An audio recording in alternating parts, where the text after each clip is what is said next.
Here's a look at Shopko store number 49 in Aberdeen, South Dakota, and I do have a lot of memories, both good and bad, from this store, being one of only two department stores for a long period of my early childhood, because it was either Shopko or Kmart until we finally ended up getting a Walmart and a Target in my area. First of all, the bad story was this was the store that I got caught shoplifting in and ended up having to do a little bit of community service from doing that in my young teenage years. So this was back in the mid-90s, back before cigarettes were stored behind the counter. They were just in the aisle by the checkout stands. And because of that, I was able to take a look and try to grab a pack before leaving the store.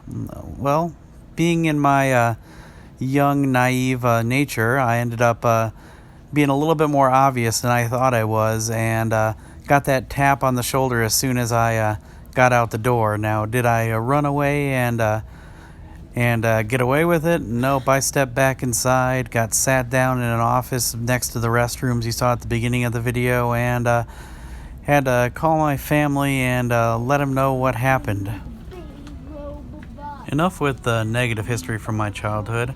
Another big part of my growing up was getting video games from this location.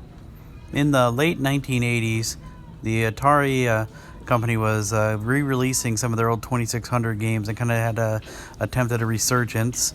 So I did end up picking up a lot of games from this location around that time when I was growing up.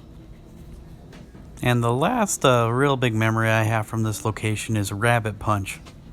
Yes, you heard me right, Rabbit Punch. I'm sure none of you have heard of it, but it was an old arcade game that was kind of this weird space-style shooter with robotic rabbits that you controlled. And it actually was here at this location. In just a couple moments, you'll kind of see where they had some of their games at, because as we walk by the checkouts here, as you see on the right side of the screen, there's a little area there, and they actually had some little games and stuff in that area where all the boxes are stacked right now. And I remember just playing some of those old games because I had a friend who lived on this side of town, and we would just hang out and go play games and just be stupid. So this store did finally close down in mid-May.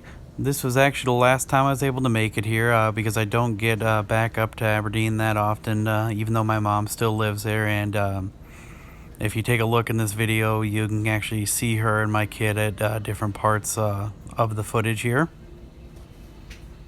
So go ahead and like, comment, subscribe, share, all that kind of good stuff. Keep those Shopko memories going because that's all we have left at this point other than the optical departments. And other than that, feel free to go and check out my other videos. Thanks.